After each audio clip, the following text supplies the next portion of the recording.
Hey Carpool Crew, Pastor Justin here. I'm so glad you're joining us for another episode. Before we jump in, I want to give a big shout out to Mason and Juliana out in Georgia. Thanks for listening with your family, and I hope you have an incredible day today. And I can't forget Josie. You're out in Peoria, Arizona. That's not too far from me, and it is your 9th birthday. I'm so thankful you listen. Josie, have a great birthday today and make some fun memories that'll last a lifetime. So we're talking about one of my favorite stories in the Bible. We actually did 5 episodes for this on carpooling with heroes of the Bible. You can go subscribe and get those episodes. It's on the prodigal son. Now, Jesus was talking about families. Everyone listening understood what it looks like to have parents, have kids, have rules to follow, and relationships that can get messy sometimes. Jesus said a father had 2 sons. The younger son asked for his share of the family money early. That was a really hurtful thing to do. It was basically saying, Dad, I wish you weren't here anymore. I want my money. Now, that's really mean, but the father gave it to him anyway, and the son left home. The younger son made a lot of bad decisions. He spent all of his money and ended up with nothing.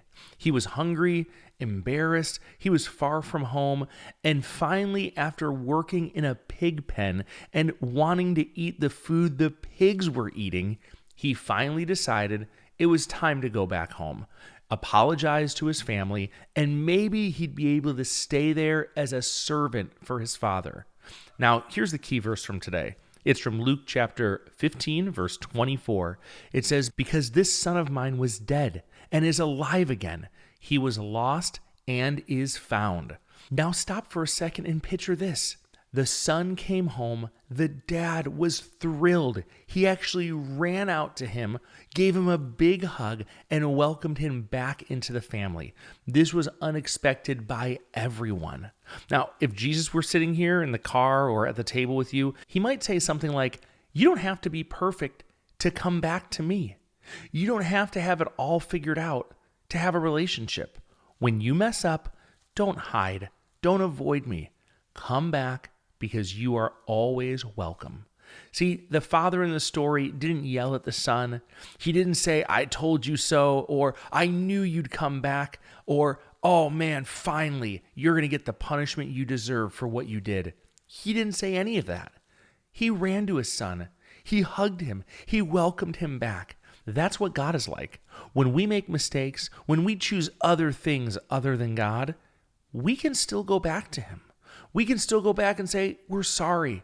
We want to know you more, God. We want to follow you and be more like your son, Jesus, and you will always be welcome back." See, here's what it can look like for you. When you make a bad choice, maybe with a friend or a family member, or even with God, you can say sorry without making any excuses. You can ask for help instead of pretending everything is fine. That's why God gave us parents and teachers and kids pastors and friends and people that care about us. Lastly, let me tell you a quick story. Imagine you broke something important and felt scared to tell anyone. Your stomach feels really tight and you just want it to go away. Jesus would remind you that being honest is the first step back to peace. Saying sorry is hard, but it opens the door for forgiveness.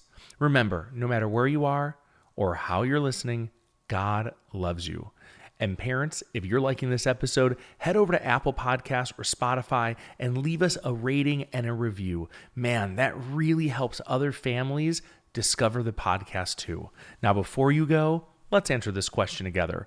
What makes saying sorry so hard? We'll see you next time on Carpooling with Jesus.